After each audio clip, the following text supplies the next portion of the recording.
Here we go.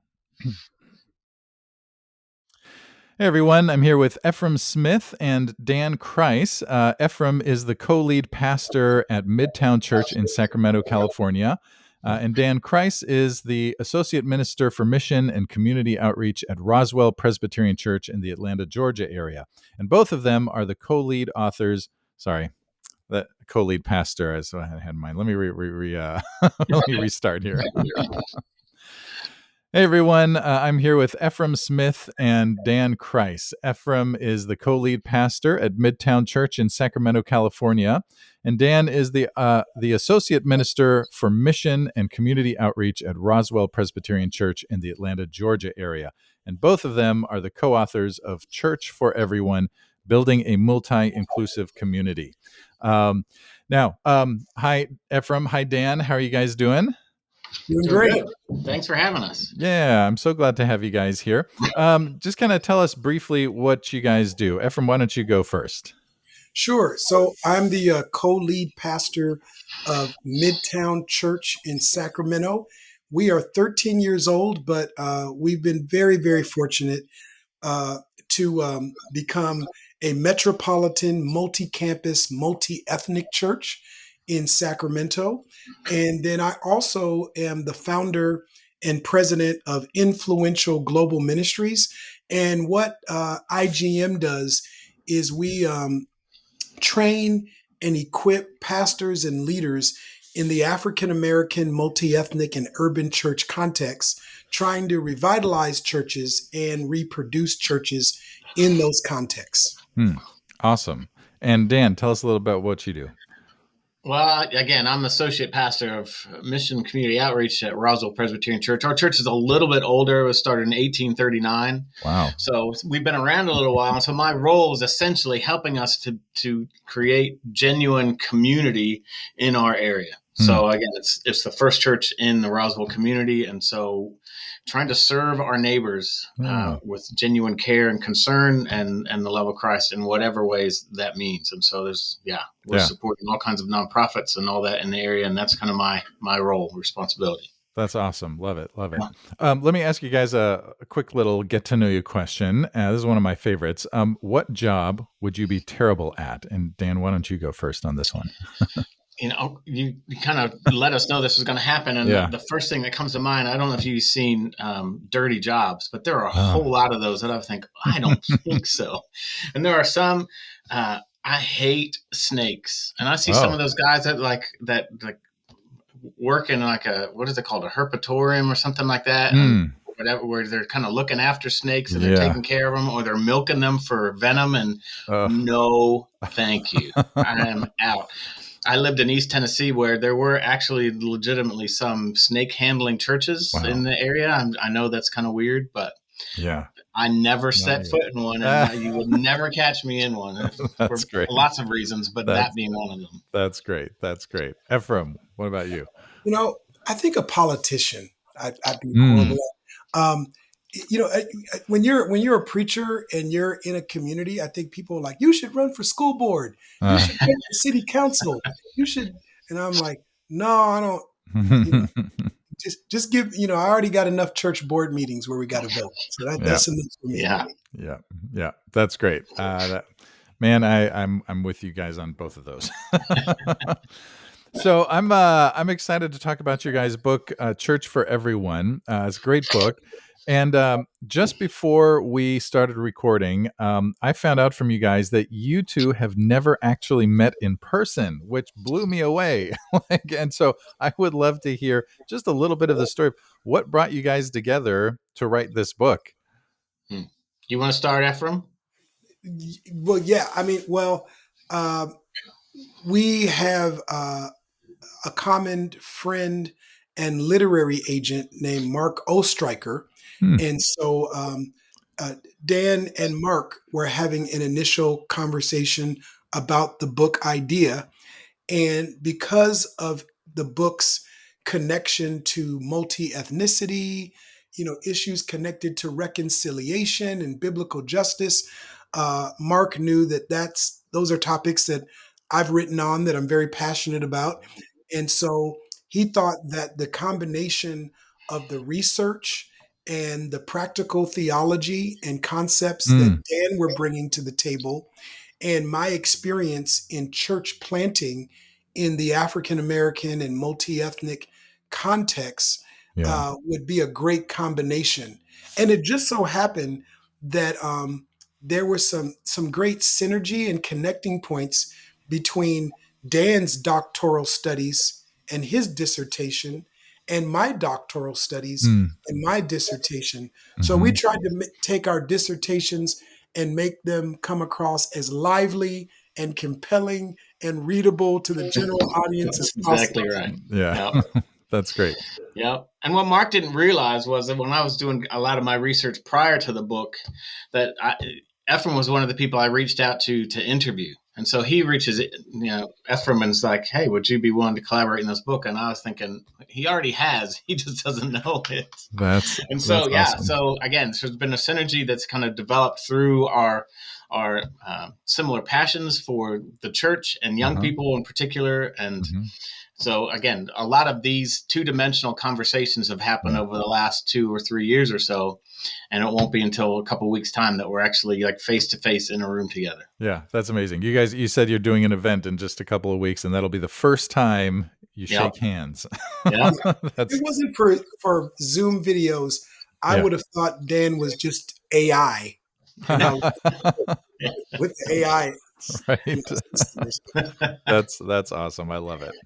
Well, that's yeah, very very cool. So let's talk about the book. Let me just start with this question: how would you describe the problem that your book, Church for Everyone, is addressing? Um, Dan, what you want to start with that one? Sure. So we recognize that in not only the United States but in Western culture, emerging generations, so those under 40, are the most diverse generation that has ever existed. Mm, And that's diverse ethnically, obviously, but in a whole bunch of other ways, ideologically, politically, socioeconomically, and all that kind of stuff. So they're incredibly diverse, and in every aspect of their lives, their schooling, their sports or music programs, that when they get off to college and that kind of stuff, their college life, their work experience, all that kind of stuff, they're surrounded by this diversity, and then on a Sunday morning, that's not mm, reflected, and they kind of look around, going, "Why is this context completely different than every other aspect of my yeah, life?" yeah, And as Ephraim said in one of his other books, and again here, he said that just offers them one more excuse to dismiss the church, and we're trying to mm, eliminate as many excuses as possible. yeah, yeah. Ephraim, anything you'd add to that? Yeah, I think we're also dealing with a problem within the church, especially within a segment of evangelicalism, that there's a thought, one, that just because someone leaves your church, they have left the church Mhm. altogether. That's not necessarily true. And also, there's a problem in a belief that if young people have left your church, they've walked away from God. They've walked Mm, away from their belief in the good news of the gospel, when maybe they're looking for a greater representation or expression of the gospel, something that feels to them more authentic in Yeah. terms of what they read about when they read about the declarations and demonstrations of Jesus, and when they read about mm. the churches that Paul wrote to. So I think we're also trying to dispel some belief systems about the emerging generation that might not be accurate. Yeah, that's good. And so, in a sense, the kind of the call or the invitation to grow as multi-inclusive churches, as you describe them, um, is not just for us, it's for the next generation, right? I mean, so there is something inherently good about and right about being multi-inclusive. And I'd love to unpack what you mean by the word multi-inclusive. I think that's a great expression. But it's also about passing that on, and say more about that. So it's not just passing it on; it's also then being that which the next generation is longing for in some ways. Yes. Yeah, I think it's a right now and into eternity Mm-hmm.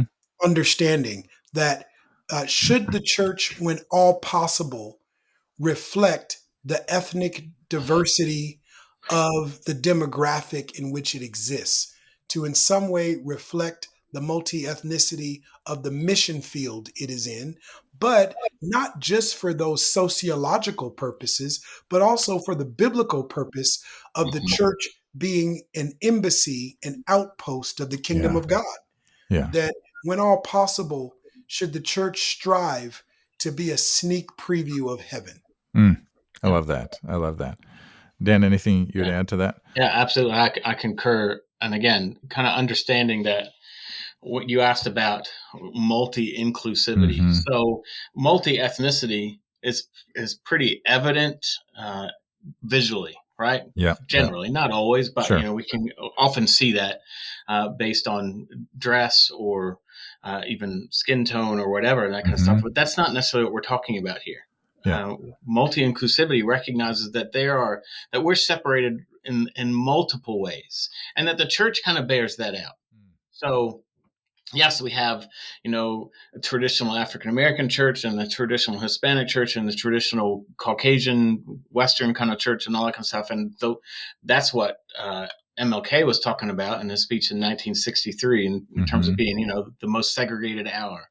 Yeah. But there's lots of other ways that we kind of delineate ourselves, and I don't think the most of those are healthy. So socioeconomically, educationally, ideologically, politically, all that kind of stuff, and we've fractionalized the church in a whole lot of ways. And I think um, trying to break down those barriers and be as inclusive as possible to all those people, not only one is a better representation of the family of God, but two Yeah. helps each of us in our own little however we're unique, help Yeah. us have a better understanding of who God is and the work that God is doing in the world, because we learn that Yeah. through others. And again, if Yeah. we just isolate ourselves with people just like us, we miss out on so much. Yep. Yeah, Yep. can I add that Mm-hmm. just because your church is diverse, just because you walk into the sanctuary Mm-hmm. Right. and you see a multiracial, multi-ethnic, uh, you know, group of people sitting in the seats, it still doesn't mean that that's a multi-inclusive church, That's Mm. right. because a church can be diverse and be and have a culture of assimilation. It's Mm. diverse, but you're assimilating into a predominantly African American culture, or Yeah. you're assimilating into a predominantly Anglo culture, Mm-hmm. versus you can be diverse and reconciling. And Mm. and there are multiple cultures, ethnicities, generations that can find their voice, find their place in that space, and be authentically who God created them to be. Yeah. That's hard. It's much easier to get people to just be the way your group already is. Right? Yes. If you want to Yes. fit in here, you should start acting like us. Right? And those of us in leadership, then we do get kind of uncomfortable when someone enters and doesn't fit, our expectations or our ways of being, our ways of acting, if they want music that we're not used to or whatever, so Mhm. what are the roadblocks that keep us from becoming multi-inclusive and really kind of embracing new ways that maybe are foreign to I mean, us. I think, Marcus, you've raised the predominant ones, which are I don't want to be uncomfortable, right? Yeah. I don't, especially on, in my worship context, that's a place where I just want to relax. I just don't Yeah. want to have to, be on guard or on edge or kind Yeah. of thinking Yeah. about processing all the time.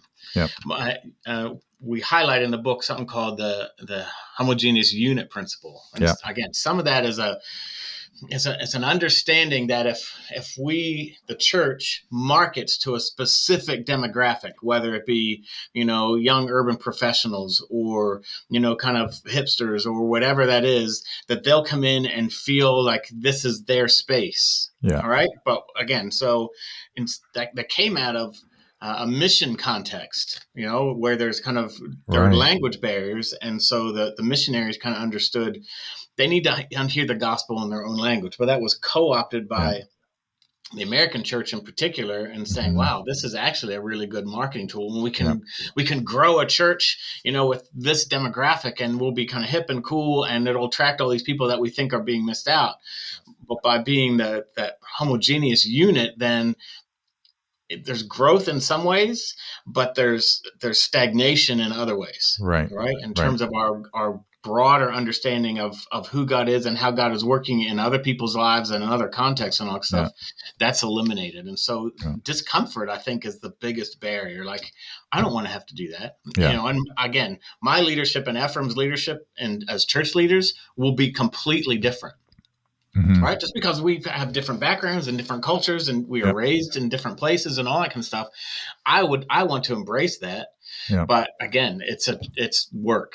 And it just means that, on a Sunday morning or at a staff meeting or anything, it's constant. And like you said, it's hard, and it gets tiring. And Ephraim's in the middle of it much more than I am on a regular basis. So he can tell you. Yeah. I want to hear about that. Yeah. Well, I mean, so at Midtown Church, I would say we're 35% white, 30% African American, 20% Hispanic, 10% Asian, the rest other. And we're very intergenerational. So the issue becomes, we started diverse in terms of ethnicity, but we keep, from a staff standpoint, from a congregational standpoint, praise God, we keep getting younger and younger. But sometimes the tensions then can be, well, those of us that, are, 50 plus, we have a way that we've been doing church that in our minds thinks this has been working. Right. And we have 20-some-year-olds on our staff and 30-year-olds on our staff going, well, I don't care if that led to growth the first 8 years. Like, we need more transparency, or we need more voice, or we have more questions, or we want to, in my mind, I might go, well, man, we're already doing multiple services and everything looks good to me. And this worked when I did this in Minneapolis, it worked, and it's working in Sacramento.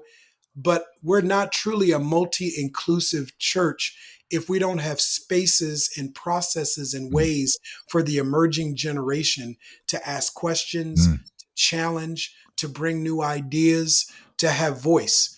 In our denomination, the Evangelical Covenant Church, we have what's called a 6-fold test for multi-ethnic ministry. And all of the words in the test start with P.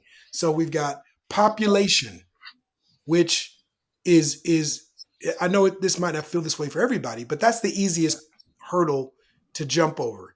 Is on Sunday morning, are you looking more and more diverse, not just racially, ethnically, but intergenerationally, etc. But then there's participation, which usually churches can get over that hurdle. Who's on the worship team? Who's on the greeters team? But then when you get to that third one, which is power, how are decisions getting made?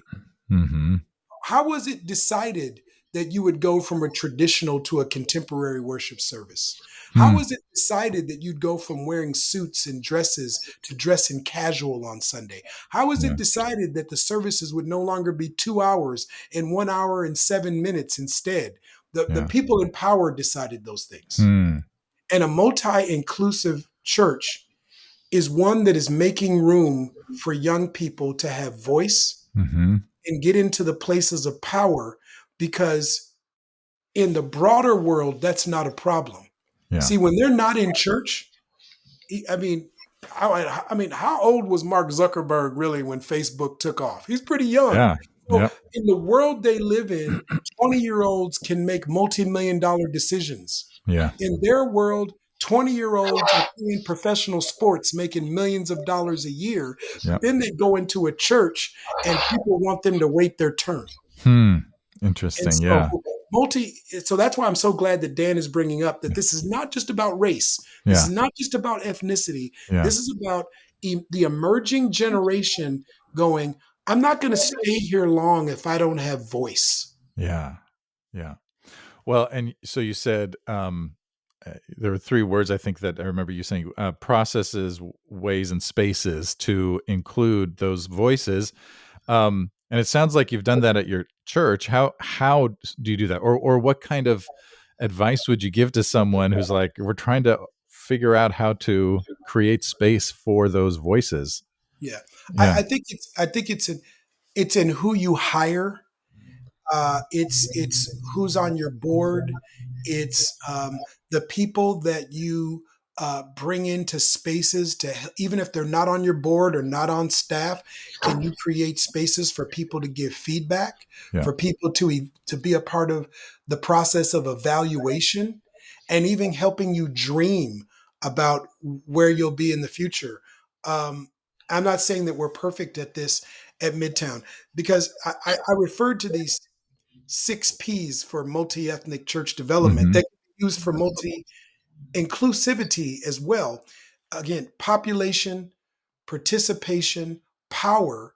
But then if you do those things, then it's purposeful narrative, which Mm. means as the story of your church unfolds, is it obvious that the emerging generation is not only part of the story, but part of shaping the story that will be told? Do they get to be part of the narrators that tell the story? Yeah. Or is the story of your church, back in the day, you would know the purposeful narrative of the church by the pictures that were hanging up in the hallway and in the fellowship room. Mm. Yeah. And they were usually very old pictures. Like in Yeah. 1957, these people went to camp. In 1963, Yeah. we added this room, and you got a picture of the people that were there when it happened. Yeah. But purposeful narrative can't just be depicting what happened 30 years ago, 50 years ago, Yeah. 10 years ago. It has to be the story of what is being told now and the Yeah. story that is hoped for. Mm. The story that is being told now and the story that is hoped for. That's good. Dan, anything you would add to that? I mean, again, I agree completely, but also recognize that like Ephraim's church being 13 years old and mine Hmm. being 200 and some years old, that's a very different task. The challenge, I think, Yeah. for those who are, again, have this long tradition is Hmm. much more difficult Yeah. because there's those pictures go back more than the 1950s, Yeah. right? They go back Yeah. a very long time. And some of Yeah. them, racially pretty dark stories, especially in this area where I am. Yeah. Right. But at the same time, and you've had people that, I've been in this church for 45 years and this is how we do things. And so moving those, there has to be an intentionality.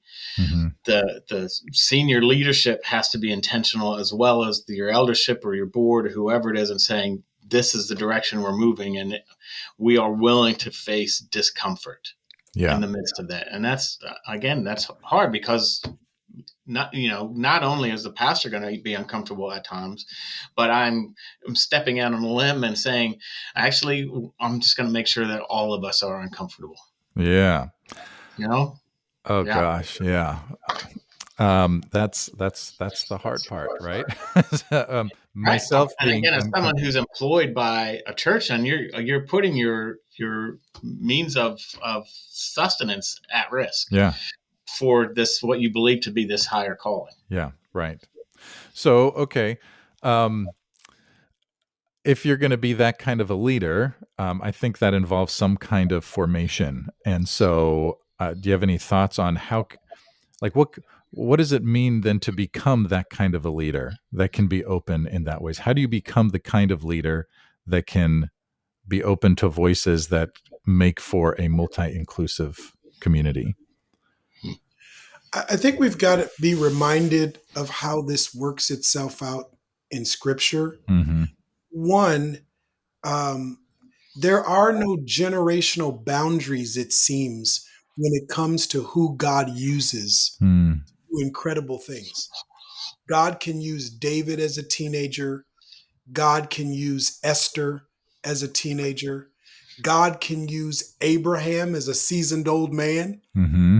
God can use Josiah to be king at 8 years old. Mm-hmm. So our pastors are leaders willing, when we're preaching and teaching these stories, to really present to our congregations this intergenerational way, without generational boundaries, that God uses people to Mm-hmm. advance his kingdom.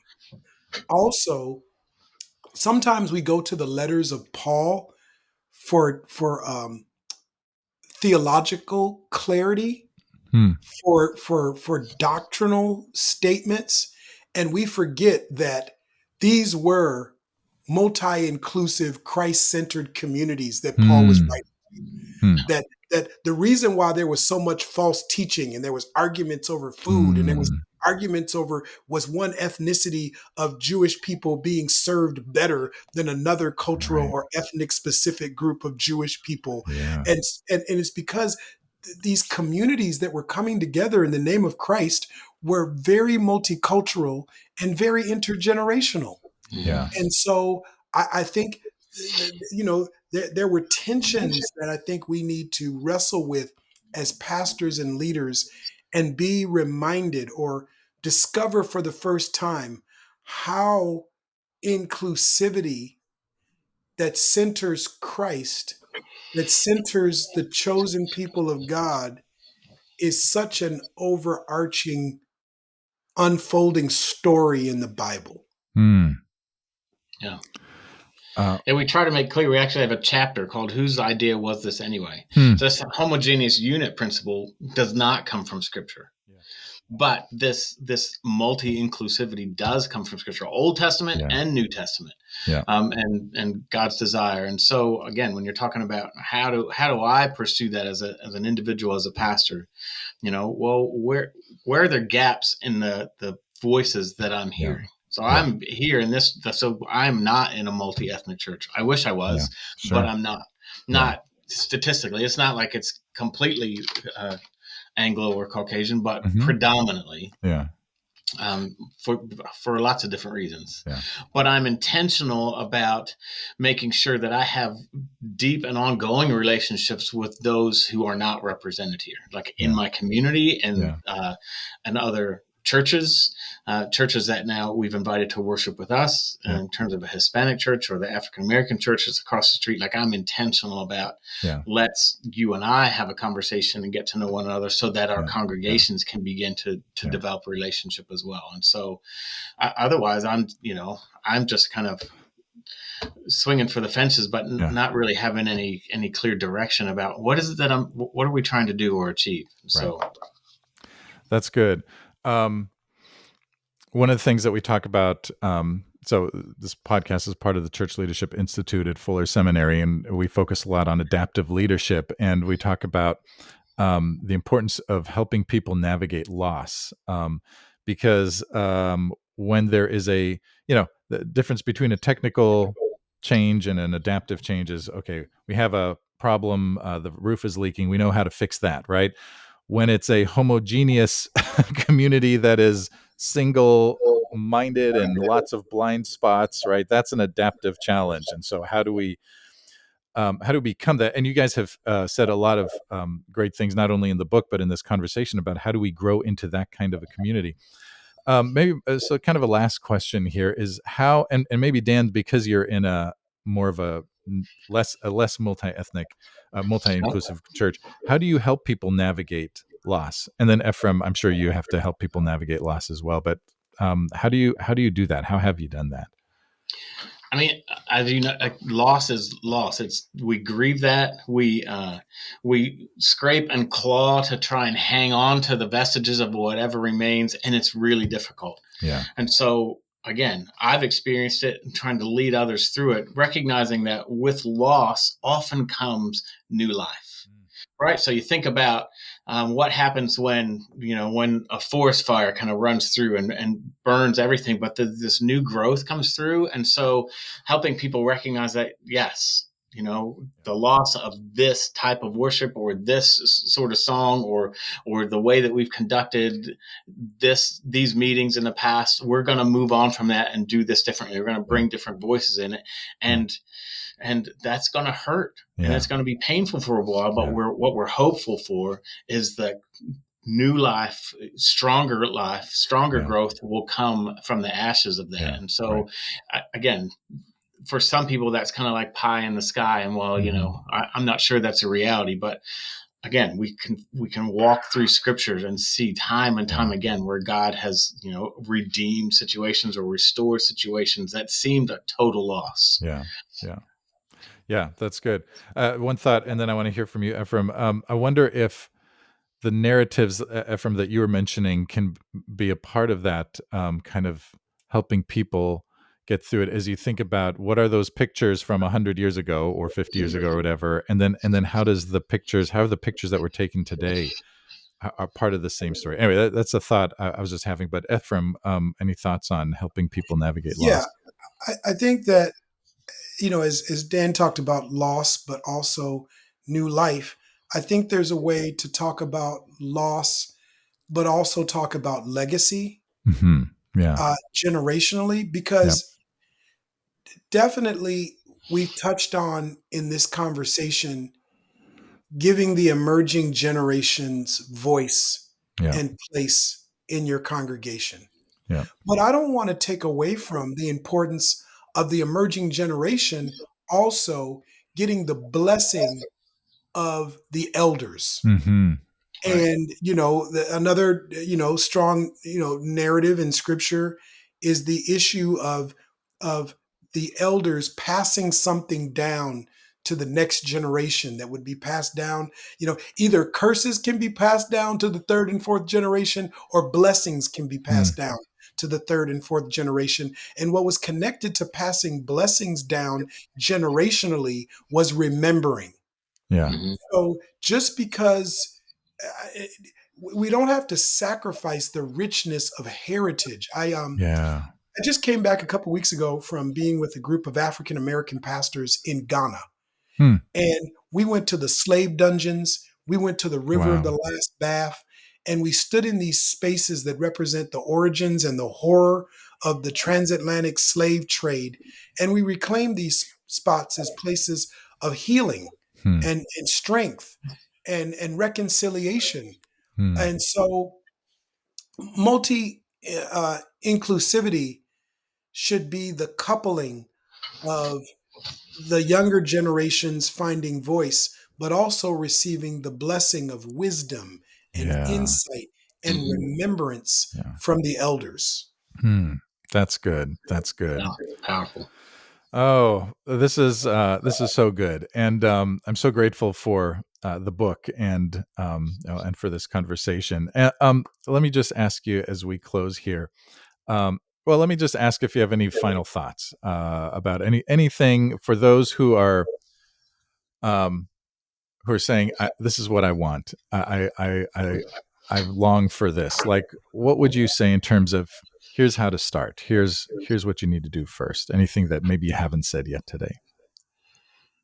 I would encourage anyone to surround themselves with other people, again, so you're not going it alone. Like whether it be other people in your congregational community or other people in the wider community, to say, how can we do this together? I can't do this on my own, and I need one, support and sustenance and help and encouragement, but I also need to make sure that I'm not going down some rabbit trail that's completely off target. And so Right. being accountable and again, recognizing that I'm not pursuing this for my own ends or because, this is the latest and greatest craze in the church, Yeah. but I'm doing it because we believe this is where God is leading us. And this is the church that God designed and desires. Yeah. That's good. Efrem, anything you would say? I would hope, I'm not saying this is true across the board in all cases, but sometimes it can be easy for us in the older generation to stigmatize the younger generation. They're just walking away from God. They're walking away from the faith. They're leaving the church. And I think we need to move from stigmatizing in that way to Yeah. becoming more friends and missionaries to the Hmm. emerging generations. Hmm. Um, Yeah. that's what I appreciate about Dan and his contribution to the book is I don't know if he knows this or did this on purpose, but I mean, he approached it as a missiologist in a number of ways. Mm-hmm. If I was a missionary in the emerging generations, th- this is what I would be trying to figure out. This is where I would be trying to understand and listen. And so I think if we can become friends and missionaries to the emerging generations versus being its greatest critiquers, I think that will help. Oh, I love that. I love that. Yeah, so good. All right. Well, if anybody wanted to find out more about you guys and the work that you guys are doing, where could they go? Efrem, why don't you share your info first? Sure. Midtown Church, we've got a website, Influential Global Ministries, but I would just say, you could just Efrem Smith on social media. Let me say it the way my grown daughters would want me to say it. Okay. Just Right. look me up. Like on, and on subscribe. IG and Facebook. Yeah, right. Smash that like button. Dan. Well, Ephraim's profile is a whole lot bigger than mine is. So you'd have to find me at the church. You could find me on Instagram, maybe, but it'd have to take a little bit of searching to get there. Nice. So yeah, at roswellpres.org. And again, reach out for questions or conversations. We'd love to carry them on. Awesome. Love it. Well, thank you so much for being here. Thank you for this great book and great conversation. And just thanks for all the good work that you guys are doing. Absolutely. Thank you so much. Thank you.